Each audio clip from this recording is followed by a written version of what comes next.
Let's do this. The Cult of Hockey podcast by the faithful and for the faithful.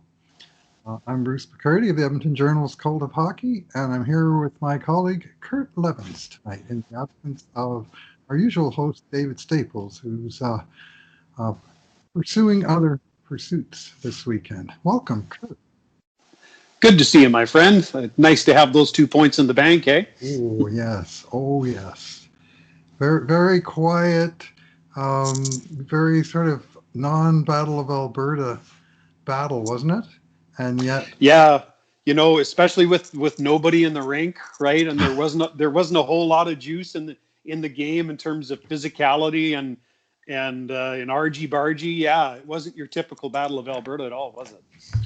no, but it wasn't a typical Oilers win either. But you know what? That's twice in the last 2 weeks that the Oilers have won a hockey game without a single scoring point from either of their two superstars, Connor McDavid and Leon Draisaitl, an eventuality that hadn't occurred since 2017, and now they've done it twice in 2 weeks.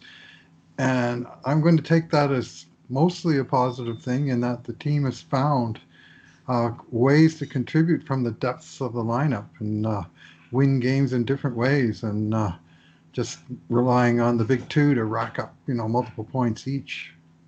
The Oilers seem to have discovered that fabled depth scoring. Well, I saw a wacky stat today, or I heard one, that in their last 8 games going into tonight, and now you can make it 9, so I'll add tonight's because both goals were at even strength. So in the last 9 games, the Oilers have scored 27 even strength goals, 3 per game, which is a very nice number at even strength. And Connor McDavid has scored 0 of those goals and only 6 assists at even strength. So really, it's coming from throughout the lineup that they're chipping in. Tonight it was the turn of the Gaetan Haas line to score the critical game-winning goal, with Haas himself, I think, becoming the 16th different scorer, Cassie Campbell was saying, in that run of games. So real nice to see contributions from throughout the lineup after 97 and 29 were carrying the bulk of the load for the early part of the season. Thought that Haas goal was a nice example of 2 different skills that he displayed. His speed helped him get in the open and charge the net. And then his common sense made him stop at the net. He doesn't score that goal if he keeps going, right? But he had the presence of mind to stop at the net. The rebound popped out, and there it was. Stopping at the net is one of the key skills for lots of major scorers. I mean, there's lots of guys that dart in and out, but if you dart in and the chance lingers, dart in and stick around for a second or two. I watched Glenn Anderson learn that skill from a rookie, where he would fly by the net and he'd have his first chance and the rebound would pop out and there'd be nobody there. And he learned to hang around, take a beating sometimes, but bang, into the net she goes. So tonight we're going to go with our 2 good things, 2 bad things, and 2 numbers as usual. And we're going to do 2 things each because it's a win. And my eye is acting up again. Sorry, folks. And so, Kurt, let's start with your first good thing. My first good thing was the de-pairing of Adam Larsson and Chris Russell. These are the 2 old workhorses, if you will, on the Oilers' blue line. And I think it's fair to say there was some debate when Chris Russell was inserted back into the lineup ahead of youngster Caleb Jones, when William Lagesson went down with his wrist injury. But, for 2 games in a row, we've seen vintage K. Rusty, if I could put it that way.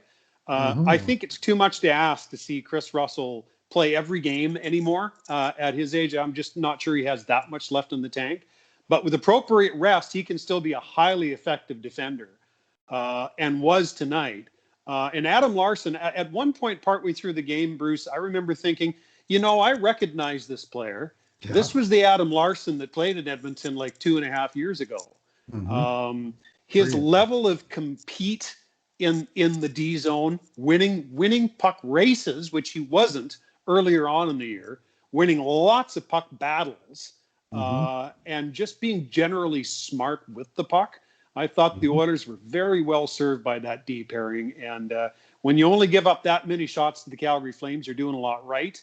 and really 4 Oilers defensemen carried the heavy load tonight. Yeah, That that's for third sure. pairing of Cuckoo and Bouchard only played, I think, 8 and 9 minutes Yes. respectively.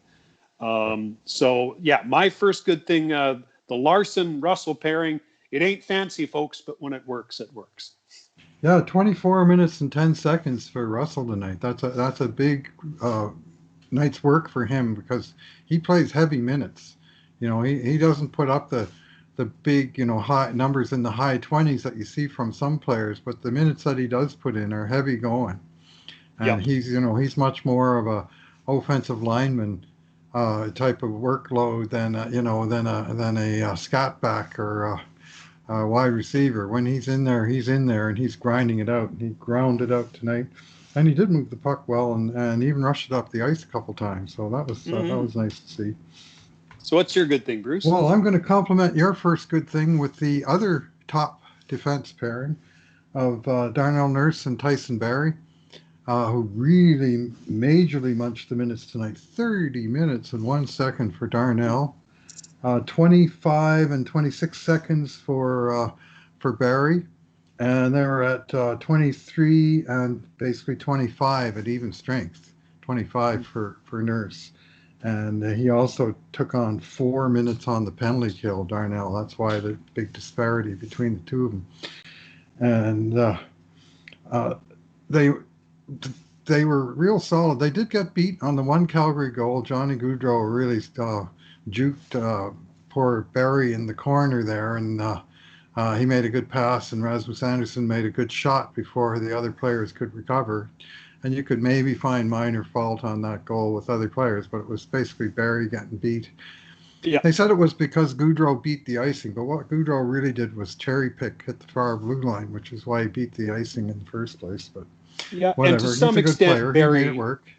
Yeah, and to some extent, Barrie fell, but that I think that's doing a disservice to Gaudreau, who I thought made a really nice play on that sequence. So Now, Barrie, on the other hand, made a couple of really important defensive plays in tight to his own net, including a fabulous play to tip what looked like the patented Matthew Tkachuk between the legs, trying to go in the top corner. And that may well have worked. Like, that situation was setting up very nicely indeed for Tkachuk. And if he made a shot, it was going to be in the net. But Barrie got a stick in there and tipped it high over the crossbar. And that was with the goalie out and maybe a minute and small yeah, change left on the clock. Al- Like, that was a almost a pool cue gigantic. shot in between his skates, wasn't Mm-hmm. it? It was a Yeah. gigantic defensive play by Barrie. And he made a few others. I thought he was okay on the defensive side of the puck and very active. Man, he's all over the place, isn't he? Mm-hmm. And very unpredictable. And he's just been pounding in the points. So both Nurse and Barrie earned a point tonight on the first goal, with Barrie being the major player in terms of getting the puck deep into the zone and making the nice centering pass to Jesse Puljujarvi, who buried it between David Riddick's legs for the early 1-0 lead, and the Oilers led from there to the rest of the game. So they chipped in at both ends of the ice, and mainly what they did was play a lot of quiet minutes. Man, Darnell, like, you almost would never see stats like this for this guy. 0 shots, 1 hit. So it wasn't like he was a super proactive player like you come to expect from him. But tonight I thought he was in command out there. I was really impressed with Yeah. Nurse's game tonight, and 30 minutes. We'll see what the doctor orders for Darnell tomorrow night, but he continues to improve, doesn't he, Kurt? He sure does. Well, I think he played like a legit NHL first pairing defenseman tonight. Yeah. Oh, yeah. Absolutely. 30 minutes. 2-1 And on win. Barrie's side, you mentioned the lovely play he made to Jesse on the 1-0. That was one of 3 times where Barrie hooked up with Puljujarvi and McDavid. There were 2 other rushes in the game that were started by Puljujarvi and McDavid, where on neither case could Barrie cash, but it was a pretty 3-way passing play, and it's a good illustration of your point of Barrie being up on the play lots. He was very active tonight, and you begin to see the kind of offensive defenseman that Ken Holland thought he was getting when he signed him. Now, when you see the Oilers leading the league in defense, scoring goals and points, you're starting to think, I mean, where'd that come from? But Barry and his new steady partner, Nurse, are doing a lot of that. And Bouchard's been doing some, although Bouchard, as you mentioned, had a very quiet game tonight, just a little over 8 minutes, but two more shots on net, including one bomb from the point that forced a nice stop. So, Well, and if you think of the context of that comment you made about the Oilers defensemen leading the league in points, if you really think about it, that's with two of their best offensive defensemen from last year not playing, Oscar right, Klefbom and Ethan Bear. yep, two of the top three for last year in terms of minutes and just in terms of general overall importance to the team. They, if Klefbom's out for the year, well, Ethan Bear has missed 3 weeks now, and the team has basically won all but two of the games since he went out. So it's a little bit of credit or due to the depth of the team and to the emerging top pairing. I mean, there's if you want to look for warts in that top pairing, you'll find them. But there's sure a lot of fine hockey skills in those two players as well. Well, when you play 52 minutes between the two of them, there's going to be the odd mistake, and I think people that have played the game or watched the game for a long time understand that and kind of keep that balance in mind. Yeah. So let's move up to the forward lines for our second good things each, and you go first. Well, I thought that the Oilers played a brilliant neutral zone game tonight. Is that boring hockey? Sure, but it wins you hockey games. Normally, that's the kind of play that wins you playoff games. But I would argue in this division this year, where practically every game you play is a 4-point game, you need to win games like this. And I thought that their play in the neutral zone, particularly in the third period, was exemplary. And I'm going to pick one player to be the poster child for that, and that was Jujhar Khaira, Okay. who I just thought had a whale of a third period, including two back-to-back intercepts in the neutral zone, where the Flames were attacking with what was shaping up to look like numbers. Right. And he got a stick in the way, intercepted both passes, and in both cases sent the rubber heading another direction. Had a couple of zone clears in the third period as well. So I thought Khaira exemplified the really strong, disciplined, neutral zone game that Dave Tippett's club turned in tonight. Well, some good stats for Khaira tonight. 2 shots, 3 hits to lead the team, 3 hits, 2 takeaways to tie for the team lead, and 6 out of 10 for a team best 60% on the dot. So yeah, for a guy that's not considered to be a prime face-off man, it was a real good performance for JJ on the dot tonight. Turning the puck in Edmonton's favor on some of those stats, the takeaways and the face-off wins in particular. And those plays that you noticed, whether they call them takeaways or whether they, him breaking up the play, he was doing that, and he's found another level to his game. I mean, 90% of oil country wanted that guy gone about a month ago. 10 games ago, I would have said he is gone. I thought we'd seen his last game as an Oiler. Yeah. Good on him. Well, my second good thing is also going to come from the depth of the bottom 6, keyword depth, because this depth line was a big contributor to tonight's game. And I'm talking about the unit of speedy Gaetan Haas between big James Neal and big Alex Chason, who last year in the late season and playoffs played bookends on a line with big Jujhar Khaira. Well, with Gaetan Haas and his kind of water bug skating style, it gives them a different look. That they've got the speed in the middle, and they've got the bulk on the wings, which is sort of the opposite look from the upper two or the second and third lines, with Draisaitl between two smallish guys, or two small guys really, and currently Ennis and Yamamoto. Big Khaira between two smallish guys in Cahoon and Archibald, who doesn't play small, but he's not a big man. And then the fourth line is the opposite, where you've got Haas, littleish. He looks little compared to those two hulking wingers that he's got playing with him. And I thought they were terrific. And James Neal, who I have not been impressed with for most of the year, and I've been hard on him. After the last Calgary game, I was not impressed at all, where I thought he got seriously outplayed by his trading counterpart, Milan Lucic. Well, that didn't happen tonight. Neil had the better game by a good bit. And those three did combine on the game-winning goal. And it was a really nice rush up the wall with both Neil headmanned to Chason at the blue line, and then Chason dished it back to Neil coming up the wing. And Neil's centering pass forced a Calgary defender into trying to make a sliding defensive play that wound up into a deflection on his own net that forced one good save by David Riddick, but Haas, as you mentioned earlier, went to the goal mouth and hung around long enough to find that loose rebound and get it up over the pad and into the net. And that made it 2-0. I didn't say 2-0 for long, but the Oilers kept the one-goal lead. Basically, the Oilers were ahead by one goal from 5 minutes into the first period for the whole remainder of the game. But they did need that second goal, and that line produced it. But I just thought they played well over and above the goal. I thought the goal came on merit that they deserved it, and they dominated shot share. I mean, Alex Chason, 10 shots for, 3 against when he was on the ice. 8-2 for James Neal, 8-3 for Gaetan Haas. Like the Oilers had the puck in Calgary end, or was in the neutral zone mucking around going nowhere. But the Oilers controlled the play with that unit on the ice, and they were rewarded with the game-winning goal, and they're also rewarded with my second good thing.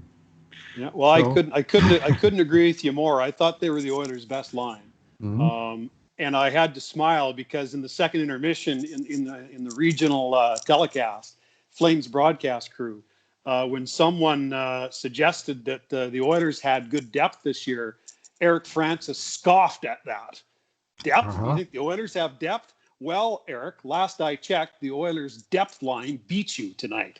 So yeah, I'd say, watch the video when you get home, Eric. I love poking Eric. He would grate on my nerves if I was a Calgary fan, I got to say. But as an Edmonton fan, it's just chalk on the chalkboard, So we'll change the subject briefly. We each had to kind of scramble around a little bit to find a bad thing, but that's the format here. So I'll let you go first, Kurt. What is your bad thing from this game? Well, my bad thing's kind of a good thing, but I thought it was fairly clear that the bottom two lines outplayed the top two lines tonight. It didn't look like McDavid, Nugent Hopkins, or Draisaitl had any real offensive juice at all tonight. I thought the effort was there, but there was just nothing was clicking. Mm-hmm. But those bottom two lines I thought were effective every time they were on the ice. And as you said, I mean, they produced the ultimate winning goal. And there was two major shifts by that week. We're calling it the fourth line. One was in the first period where they had just pinned the Flames in their own zone. And then late in the third period, well, there was probably 5 or 6 minutes left in the third period. And the Flames had started to get just a little bit of flow in their game. And out came that line with Haas and Neil and Chason, and they pinned the Flames in their own zone again for the entire shift, and eventually got a face-off, so forced an O-zone draw, which Dave Tippett brought the McDavid line out for.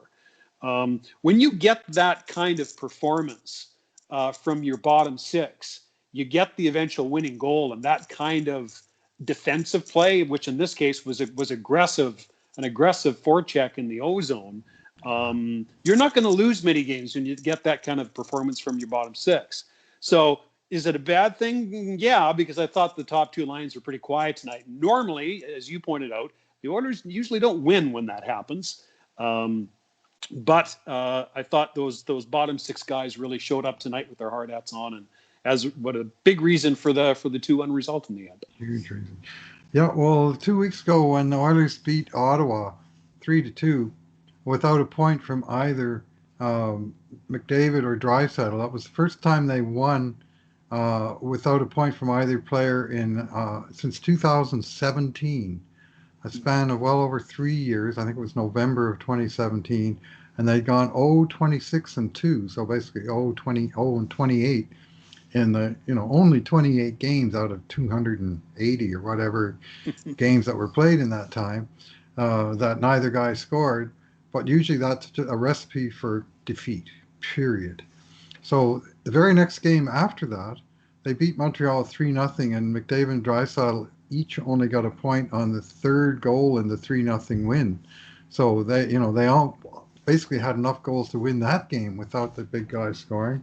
And then tonight they officially did it again. No points for Connor, no points for Leon, 2 points for the Oilers.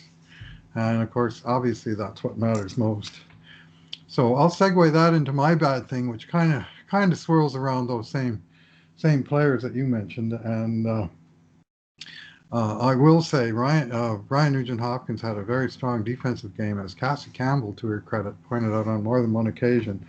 But tonight, the Edmonton power play was dreadful. They had two chances, one of about a minute long late in the first period, and then another full power play in the second period. Both times they had a chance to, put their foot down. I won't say what Brian Burke said, but they had the chance to put their foot down on Calgary. And they couldn't get out of their own way. They couldn't get over the blue line. They couldn't make a pass in the defensive zone. They couldn't win a puck battle along the boards.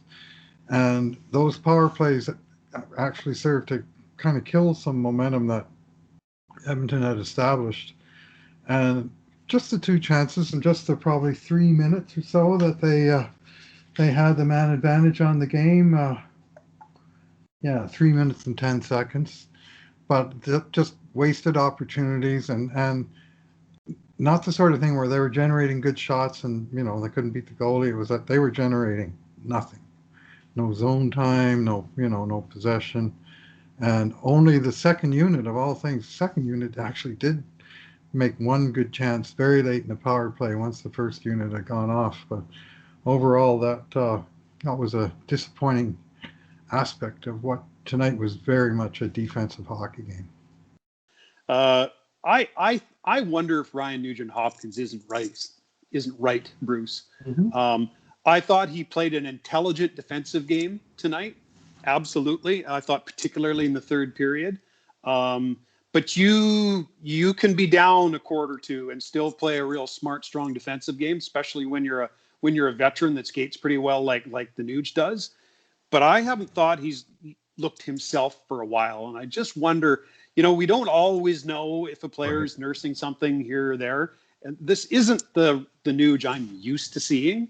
And he still plays well and makes strong, intelligent plays. But he's just been off a half a turn. And it just makes me go, I wonder if there's something nagging him that all of us don't know about.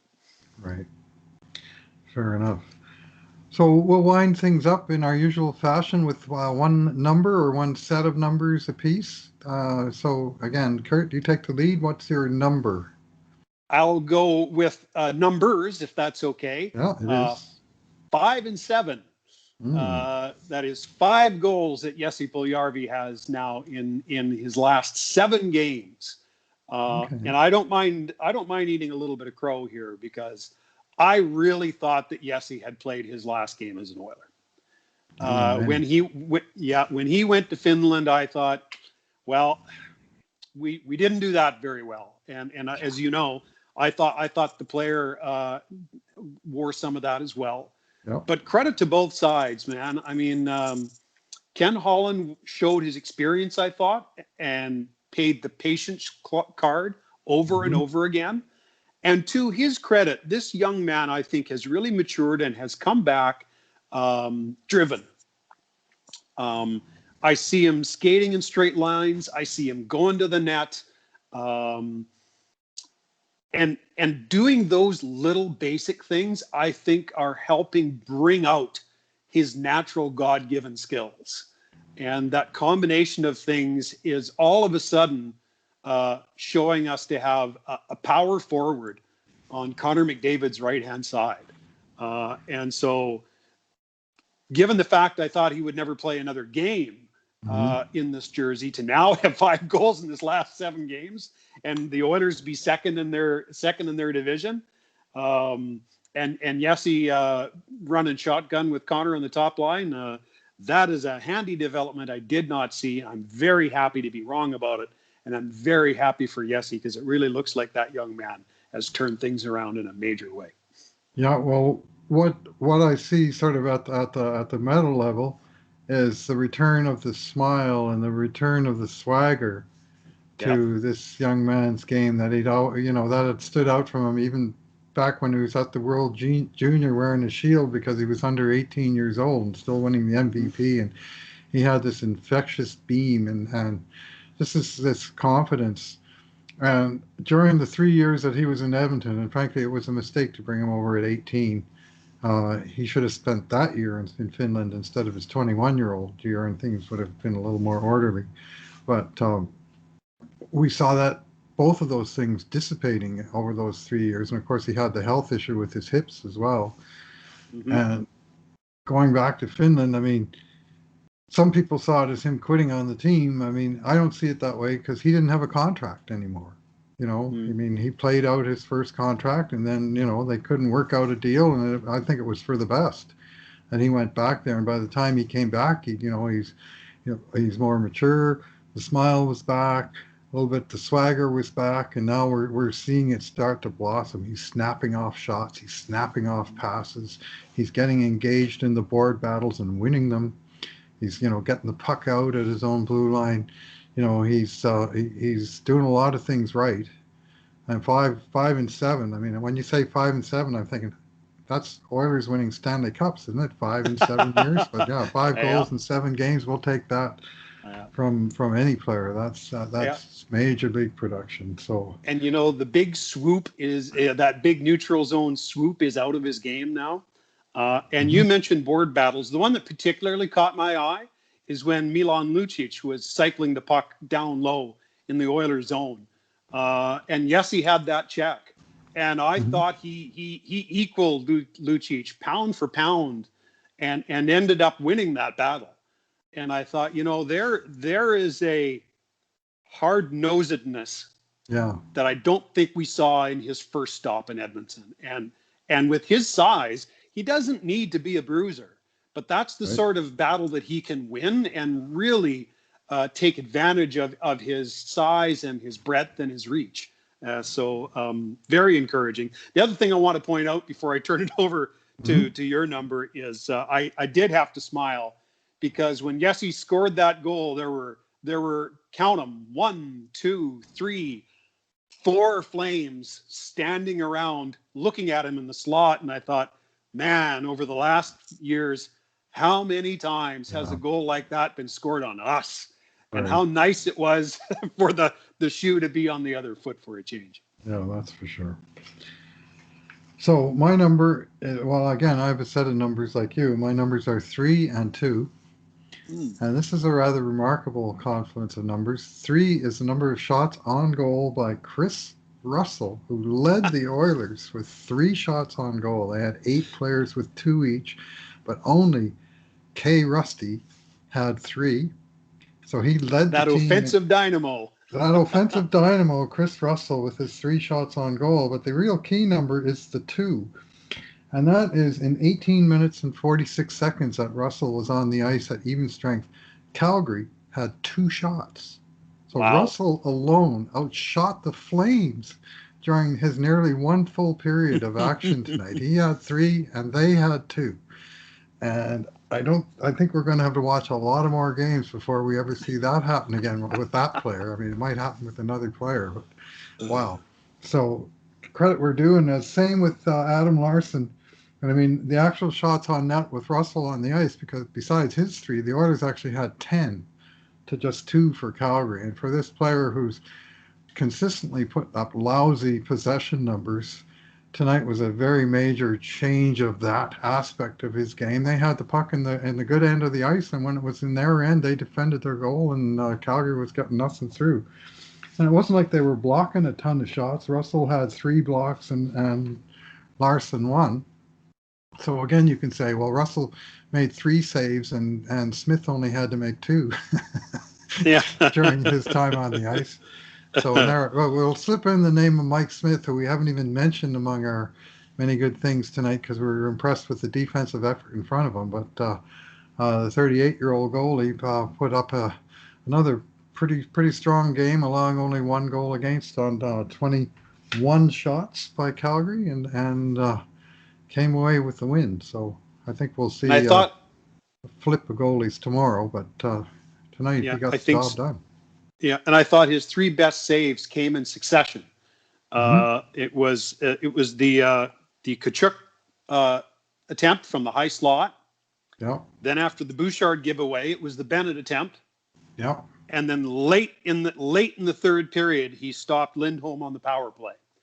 And I thought the Lindholm stop was maybe it was the third best save, but I thought it was the most important. If Lindholm scores that goal, Hmm. it's 1-0 going into the dressing room, and I think the Flames come out a different team in the second period. Right. You know what they say? It's not how Late in the many saves first, you eh? make. Yeah, late in the first. It's not how many saves you make. It's when you make them. And I thought that was a veteran performance by Mike Smith tonight when the good defense was in front of him as well. Yeah, I thought he was fighting the puck a little bit in the first part of the game, kind of fighting off pucks as opposed to, no rebounds. The puck was staying alive, but not usually in dangerous places. And he's let's give the old man credit. Some people were beside themselves when the Oilers signed him, and there certainly seemed to be other options available. But my own attitude was, well, let's wait before he starts till he starts playing bad before we got all over his case, instead of just assuming he's going to be bad. I mean, last year we saw the bad and the good, and this year mostly, with the exception of the one game where